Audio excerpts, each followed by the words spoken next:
up, gentlemen? So today's video falls under the category of stuff that makes me really uncomfortable to talk about, and that is money, more specifically mine. When you Google search Aaron Marino, the first thing that comes up is my wife, but the second thing is Aaron Marino net worth. And I always thought this was really weird, and I never understood it. I honestly never understood like how somebody would determine somebody's net worth. I still have no idea how to determine, you know, like what a net worth is. It's just a very abstract concept. And apparently, I'm worth $4 million. $4 million? It's more like I got like $80 on me. I don't know where the hell that number comes from.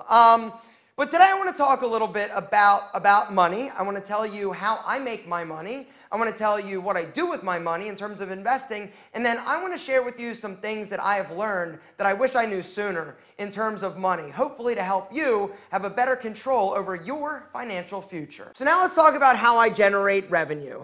There are 5 businesses that I own, 5 main like income streams. The first one is YouTube. That is the oldest, right? I started there. For like 5 or 6 years, I posted videos, hundreds of videos, I never made a penny. And then I started to, actually I had to apply for partnership, and then I started to make a few bucks on the videos in terms of views, and that is amazing. So part of my revenue each month is from YouTube views, and that is a very, very, very, very, very, very small part of the equation. I make more money through doing promotional videos. As you guys know, or might not have noticed because they're so buttery smooth, I do promotions, right? I promote other products that I believe in and that I love, like Dollar Shave Club, Skillshare, Raycon, Brio, Chassis, Audible, GlassesUSA.com, Scentbird. Like, I have a ton of sponsors that I absolutely love, and I love doing sponsored and promotional content because I love figuring out and integrating them into educational content that'll actually help people. Which brings us to the second business, which is Menfluential Media, my advertising agency. I've got 2 partners, my best friend from high school, Terry, and Antonio Centeno. That business was started because I was sick and tired of trying to negotiate my rates for advertising. I just wanted to make content. And about 4 years ago, I was at my family reunion, and my best friend Terry from high school was in between jobs. He was a car salesman, an amazing car salesman. And I was like, yo, you want to try selling advertising for me? Because I just don't want to deal with it. And so he came on board, and immediately it was super successful. And then he started selling advertising for Antonio. We decided to create an agency and help these brands that we were working with and being successful with spend their money with our friends. Right now, we represent like 30 to 40 of the biggest like men's lifestyle YouTubers and bloggers and Instagrammers and podcasters. And we sell advertising for them. And we as a company take a percentage of the advertising packages we sell. My third business is Pete and Pedro, the grooming company. This is my baby that I started 7 years ago in my spare bedroom of my house for $3,000. $3,000 is what I spent in order to start Pete and Pedro. For that, I got my opening inventory, I got my website built, I got all my boxes, my tissue paper, my printer for my labels. And year number 1, I made like $35,000. And to me, it was like, oh my God, I made $35,000. Are you kidding me? I'm crushing it. Fast forward 7 years, and we are doing more than $35,000 a year. A year ago, I brought on a friend of mine from the Grooming Lounge to come and help me grow and expand Pete and Pedro. His name is Mike Levy. I did a video about that, and he has been a game changer in terms of us, our growth, our efficiency, because I was doing a shitty job running that company. But now that we've got somebody in there that is helping me with marketing and strategy and implementing all sorts of things, things are really looking amazing, and I think that that business is going to be a monster someday. If you want to check out Pete and Pedro, we have a lot of incredible products. Rebel and Hero, the 2 new EDPs that we launched. The reviews, ridiculous. There's a link down below, along with a super special discount code. Gentlemen, I am telling you, if you want to stop smelling average and start smelling amazing and dazzle all those spicy ass senoritas, hit the link, get Rebel, Hero, or buy them as a combo pack to save a little bit of money. But if you use the code, you're going to save a little more. How was that? Was that good? I've done that a time or two. My fourth business is Tiege Hanley. I started Tiege Hanley 4 years ago with Robin Kelly, and we wanted to do something incredible. We wanted to change the face of skincare, and I feel like we have. This is my largest business in terms of annual revenue, not profitability. Just so you know, the money that we make from this, we invest back in the company in order to be able to grow it and have better products and improve the customer experience, give you guys more stuff. But Tiege Hanley, this company is amazing. And my fifth business is Enemy, my incredible sunglass company. Guys, this company, I started with zero expectations. I just wanted to see if I could do it. I wanted to create a super high quality product that I love. Custom designs, Italian acetate, Zeiss lenses, spring hinges, just ridiculous quality for an incredible price. And I knew that if I made shades that I loved, that you guys would dig them as well. And apparently I was right. You guys have been freaking loving these shades. Out of all my companies, Enemy was kind of like the biggest surprise. I thought that you guys would dig them. I didn't realize how much you would dig them. The biggest problem I have with this company now is keeping inventory. We are selling out of styles like super fast and shipping. It takes a while. It's super expensive. Anyway, guys,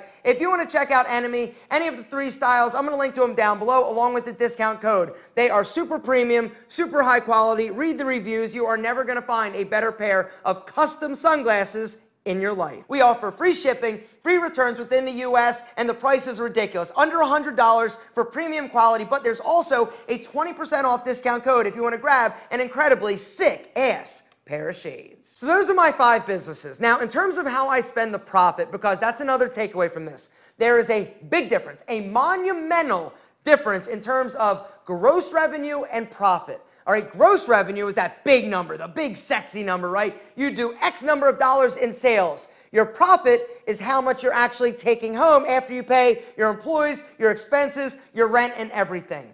The way that I spend my profit is the first thing I do is I invest it back into my businesses. It's an investment. I know that I hope I should say, if I spend or I invest in hiring more people, if I invest in technology, invest in different systems to make the businesses better, they are going to grow. And over the long term, the businesses, as a result of my investing back into them, will be bigger, more profitable businesses. That's the theory anyway, but like with any investment, there is risk. I have done that, and I've invested in myself or a business or an idea, and it hasn't worked out, and I've lost money. But that's the risk, and that is what you're willing to do if you are an entrepreneur. You are willing to deal with the risk because you know that sometimes you're going to get it right and sometimes you're not, but it's okay because you are investing in yourself. And it's a lot less scary for me doing that than like just tossing a bunch of money in the stock market with like other people and other businesses, because I don't have any control over that. But one of the reasons why you invest in things like the stock market or mutual funds or stocks or angel investing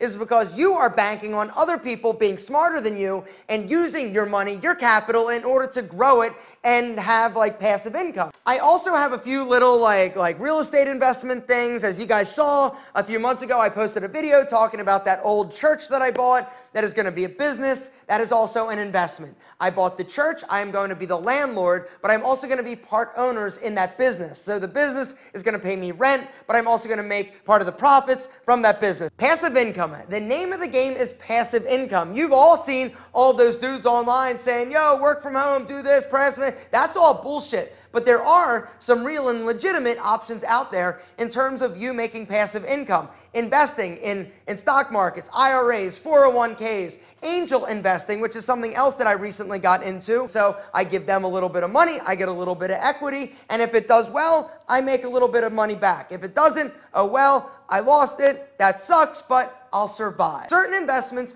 are more risky than others. And the concept and idea is that the higher the risk, the higher the potential return, but not always. In terms of what my net worth is, I got no idea. And to be completely honest, I don't care. It's more important to other people than it is me. As long as I get to do what I get to do, as long as I feel like I am successful personally and my family is taken care of, to me, I am the richest dude in the world. If I can make a difference in your life, in people's lives, like I'm killing it, right?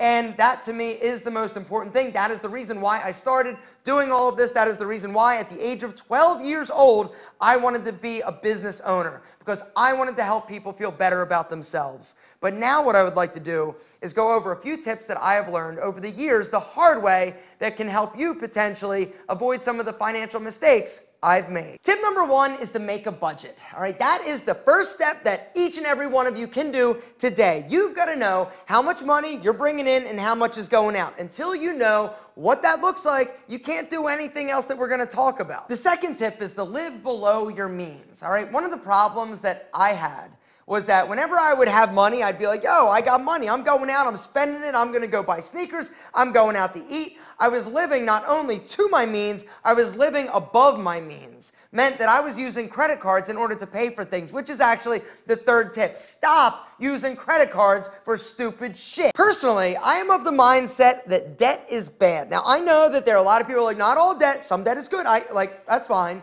For me, I sleep better at night not having debt. I have never taken money in order to build my business or grow my business. Every penny that I have, not every penny, but when I get extra money, what I do, I pay down my debt because I do not want to be in a position of weakness. And when you have a lot of credit card debt and you owe money to banks or whomever, they are in a power position, all right? They are making money off of you. It's that whole passive income. They lend you some and you're like, yay, I can buy Yeezys, right? You buy them. By the time you actually pay off those $200 sneakers, gentlemen, they cost you like $1,200. Gentlemen, interest is the devil. Unless you're the one getting the interest, then it's not the devil. Then it's awesome, which brings us to the fourth point, which is learn. You got to learn about money. You got to learn about investing. Guys, one of the issues and things that I wish I knew sooner was I wish I understood money. I didn't understand how debt worked. I didn't understand how interest works and compounding interest. Money management is a skill. It's something that you can learn and you can develop and you can become good at, but you need to take an active role in your education because if you're like me, you grew up blue collar, right, or poor,